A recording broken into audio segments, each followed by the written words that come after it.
Maniwala kayo sa akin. Maniwala kayo sa akin. Hindi po pwede yan kay General Torre. Maniwala kayo sa akin. Ang gusto niyan trabaho, yung tunay na trabaho, hindi ganyan. Kapareho din yan sa drugs eh. Yung ginagawa ng iba eh. Iba lang ang item. Malas lang nito eh. Siya ang naka-receive ng booking. Ganun kasimple yun. Imagine, ang galing mo. Eksakto. Kung ako yung pulis, may asset ako, order ka. Pa-deliver mo dito. O, huli ka. Huli ka dito. Labag sa batas yan. Sasampahan ka namin ng kaso. Imagine. Ha? Kaya ng dibdib nyo? Pambira. Grabe kayo. Kaya ng dibdib nyo yan? Pamilyadong tao. Ako hindi ako judgmental pero very clear. Set up yan. Pambira.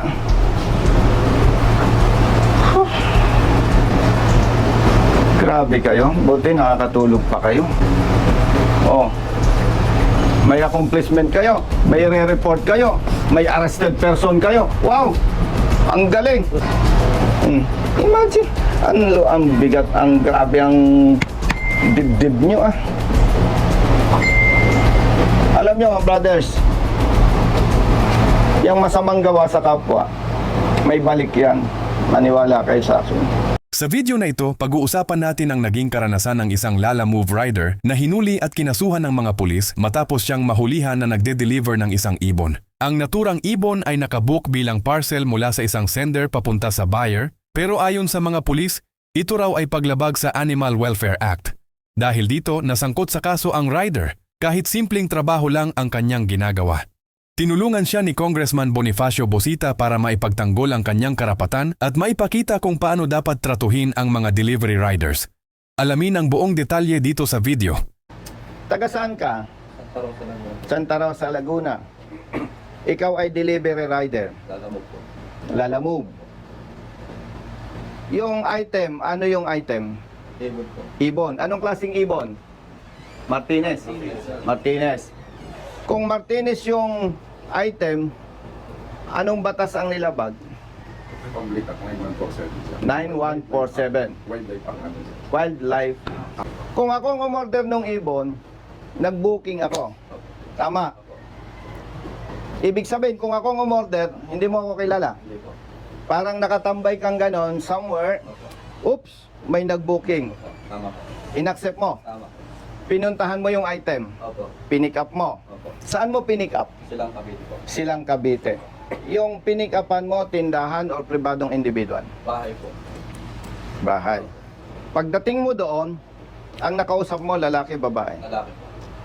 Anong sabi sa'yo? Yun daw pong, ito na daw po ang pick upin ko na order no nag-book. Okay.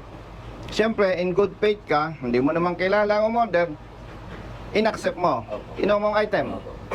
Tapos, base doon sa booking, saan mo i-deliver? Lucena City po. Nasa Lucena City tayo, attorney, ano? Okay. Nandito tayo sa police station ng Maritime. Nung mag-deliver ka, malayo dito, malapit. Malayo po.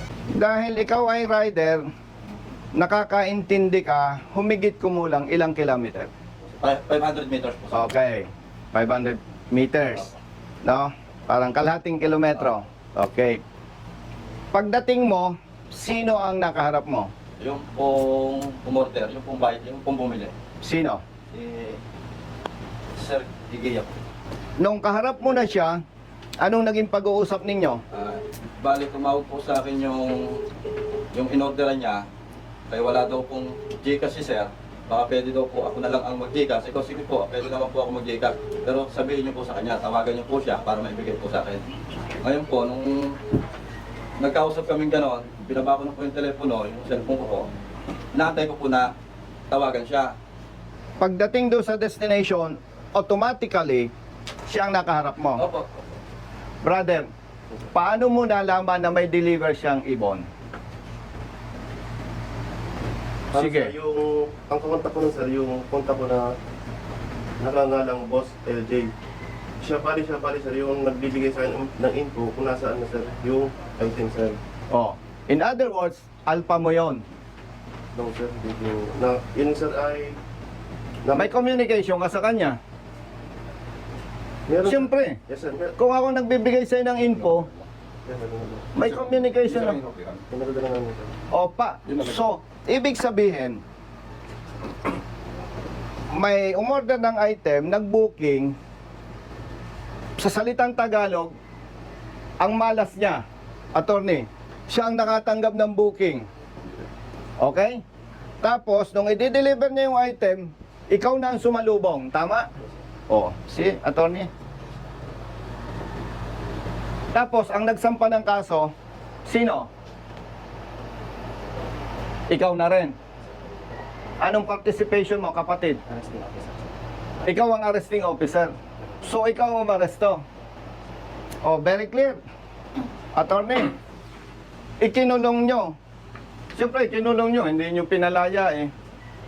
Technically, kinulong nyo na rin yan. Sinampahan nyo ng kaso na dapat naman tinanong ninyo, ikaw ba ay may kukuning abogado? Wala po. O sige, proceed tayo sa PAW. Ma'am, arestado itong tao na to. Kailangan po niya ng abogado. Mag-provide kayo. Dapat ganun ang ginawa. Tama po ba? Dapat ganun ang ginawa nyo.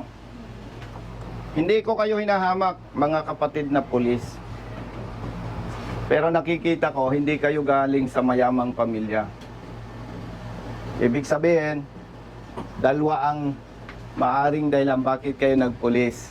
Pangarap mong maging pulis para maging public servants. Ikalawa, para may maayos ka nga na buhay. Pambira naman. Maawa naman kayo sa katulad ng mga ito. Oh. Kaya ng konsensya ninyo? Ha? Chief, tinanong mo ba sila kung anong nangyari? Yes sir. O anong kwento sa'yo? Hindi nga sir, ang karoon ng transaction, ito yung dumating. Oh, Ang depensa o sige, diretsohan tayo dahil official ka naman. Yes sir. Do you think hindi siya biktima? Parang ako lang eh, may sige, baka hindi mo naintindihan ang sistema ng Lala Move. Nakatambay ako dito, may nag-book. Uy, layo naman. Pero okay na rin. Kikita ako eh. Hindi, actually po, Click. booking ko tatlo. Isang San Juan, Batangas, isang Lucena, tapos kung papunta na po ako dito, ang daan ko po kasi is Patagaytay, pumasok po yung booking na Silang to Lucena. Ay kukunin na natin to, total pa Lucena tayo. Tama. Di, para hindi ako saya, kinuha ko po yung Silang to Lucena. Di ba sa system ng Lala Move, Opo, may booking yan? opo, Pinadala mo sa office yung kopya, no? Opo. Yung screenshot. opo, pinipicture Mm. na po yan. And at the same time, Lala Move can provide official document Opo. or certification. Oh. Chief, may responsibility ka. Yes sir. Kailangan alagaan mo ang tao mo. Yes sir. Sir, bali, kaya nga sir, reimburse namin yung aking para ma-investigate kung may sir. Kasi Ay, nasa nako. ang depensa niya, nasa yung anak mo. Yan oh. Na-ebidensya siya. Ibig sabihin, kung naglalala mo brider yung kapatid mo, baka yung pang nadjamban. Second lang po. Kaya ko lang po siya kinuha ng Juan kasi naging triple booking po ako. Ang San Juan ko po is 327. Tapos ang isang Lucena ko po is 500 plus. Ginawa na ni customer na 600. Eh, may 900 plus na po ako. Ngayon, pag papunta po ako dito, pumasok po yung booking na Silang to Lucena. Sabi ko, kunin na natin to. Kasi para pambawi ng gasolina pa. Alam mo, Tony, malas lang nito eh. Siya ang naka-receive ng booking. Ganun kasimple yun. Imagine, ang galing mo, eksakto. Kung ako yung pulis, may asset ako, order ka, pa-deliver mo dito. O, huli ka. Balik ka dito, labag sa batas yan. Sasampahan ka namin ng kaso. Imagine, ha? Kaya ng dibdib nyo? Pambira. Grabe kayo. Kaya ng dibdib nyo yan? Pamilyadong tao. Ako hindi ako judgmental pero very clear. Set up yan. Pambira.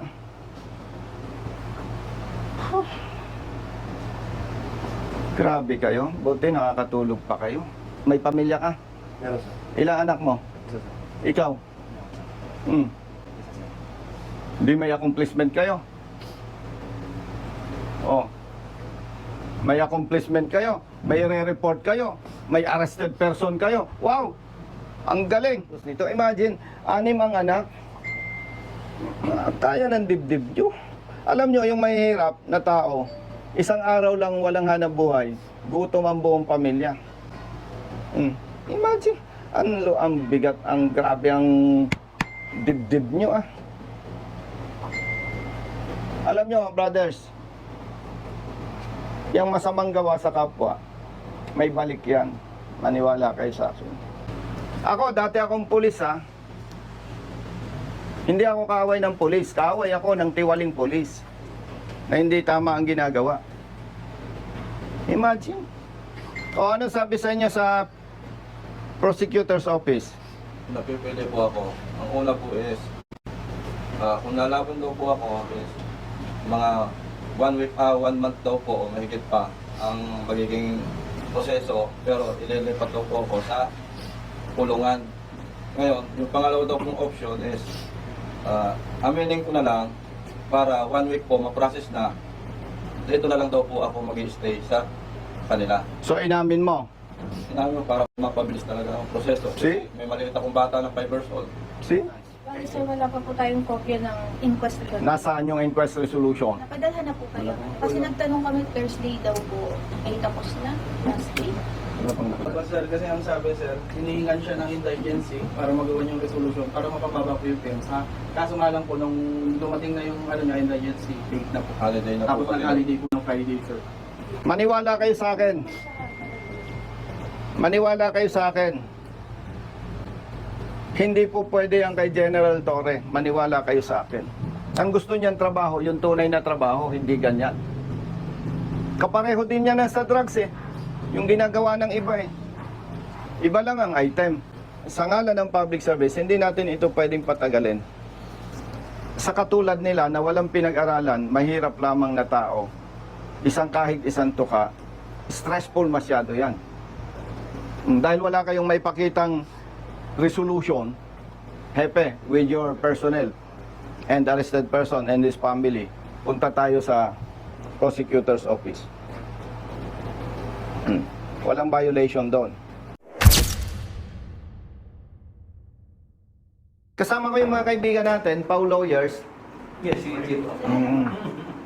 Kasama ko yung IAS, police. Oo.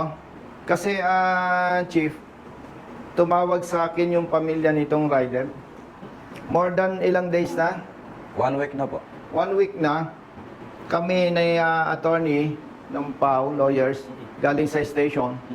So far, wala silang mai-present na resolution. Nandun lang sila sa police station. That's why, nandito kami to check anong status nung sinasabing isinampang kaso. Sinong piskal mo? Hindi ko po kalala kung sino. Kapatid, mawalang galang sa'yo, Tiger. Yes, Tiger. Di ba ang SOP, tatanungin ko may abogado siya, wala? Yes po, tinanong ko po siya. Ito po si Tiger, unang-una, pag mag-i-inquest kami, tinitingnan namin ang kaso kung meron kaming 3 kategorya. Unang-una, ito pa ay summary investigation, ito ba ay expedited preliminary investigation, or ito ba ay regular na preliminary investigation, no? So meron tayong 3 categories. Itong sa kanya po, ay pumapatak ito ng summary investigation. Nung tinignan ko ang kanyang kaso, violation ng Section 27 ng RA 9147, ang parusa sa kanya dito ay pagkakakulong ng 10 araw hanggang 1 buwan. So mabilisan ito. Hindi ito yung ano na talagang tatagal ng gusto.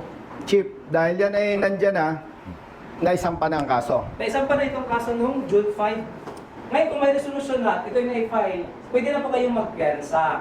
Sinabi ko po sa kanya yan, Sir, meron po ba kayong certificate of indigency para mapababa yung piyansa? Kasi kapag may certificate of indigency, pinaliwanag ko po Opo, sa yan, opo. Natatandaan ko po yan. ang Pinaliwanag magiging niya. pensa yung pinakamalaki ay 10,000. Opo. Or kung mas maliit doon, halimbawa kung ang nakalagay na pensa, katulad dito ay 12,000, Opo. at magsasabit ka ng certificate of indigency, magiging 6,000 na lang po ito. Opo. Pinaliwanag ko sa kanya, Sir, nasabi mo sa akin na kayo ay delivery rider lang. Kung ito ay may file na sa korte, gagawin niyo na po itong depensa. Di ba nasabi ko Opo, tama sa po. korte? Opo, tama po. Ngayon po, kung wala kayong abogado, may libre pa tayong abogado sa PAW. Siya po ang magiging abogado niyo. Ito, may binubuhay kasi na 6 na bata, 6 na anak. Kaya ang concern ko, yung legal na pinakamabilis. Simula nung June 5 pa lang, pwede na po kayo mag-EDSA kasi nandun na iyon. Attorney, ako ay may lakad pa sa Kongreso. Bibigyan ko ng pampiyansa. Sinong pwedeng mag-assist? Okay, kasi may nahabol akong oras. Alam ko, hindi kayo pwedeng tumanggap ng pera. Magbibigay ako ng cash, aalalayan nyo na lang. Wala naman labag sa batas na, no? Kasi gusto kong linawin sa inyo kung bakit nire-request ko sa katulad nilang hindi nakapag-aral, yung pinag-uusapan natin, hindi nila maintindihan. Masama po namin Oo, ganun na lang. I-assume natin na ma-approve yung reduction ng bail. So, 6,000. Ilang araw ka nang wala nga na buhay? 6 days po ngayon. Bibigyan na lang kita ng 6,000 plus 6,000 pampiyansa. Di 12,000. Dagdagan ko ng 3,000. Di 15,000. Brother Matt, bigyan mo ng 15,000 yan. Ay, kung yun nga pala po tungkol sa motor ko na kuha, ano po pwedeng ikuha doon para ma-release din po? Attorney, yung motor niya, hindi pa marirelease yun. May motion to release po, kailangan ng request po yun, na motion to release motor vehicle. May mga proseso din po nun. Oo nga, may proseso yun, pero gaano katagal yun? Sila, i-assist din po ng abogado na handling lawyer niya. Kayo nang mag-assist. Kasi nasa court pa rin po. Yes, ma'am. Kailangan ko po namin ng certificate na na-impang sa kanila. Tapos po ay mga ORCR, picture po. So, kagagawa ko po ng affidavit po. Sa inyo na lang ba? Ano ba yun? Hindi po. Nakalagay ba sa record na meron motor?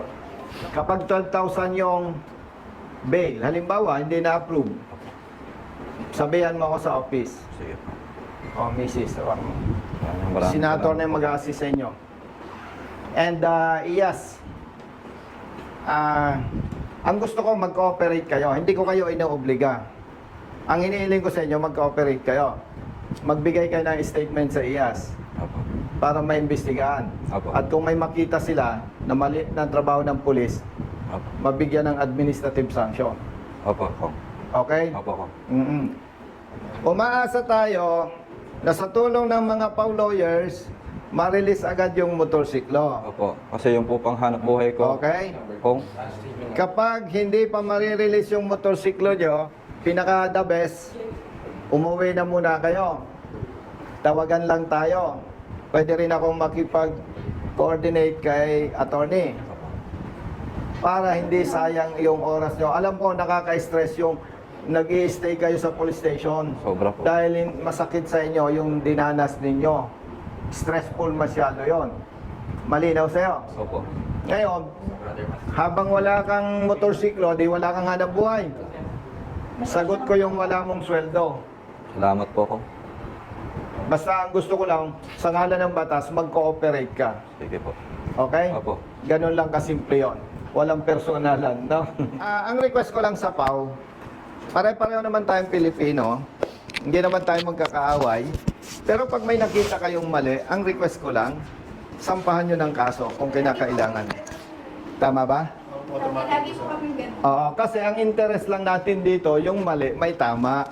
Para kung may mali, huwag nang maulit na may nasasakripisyo.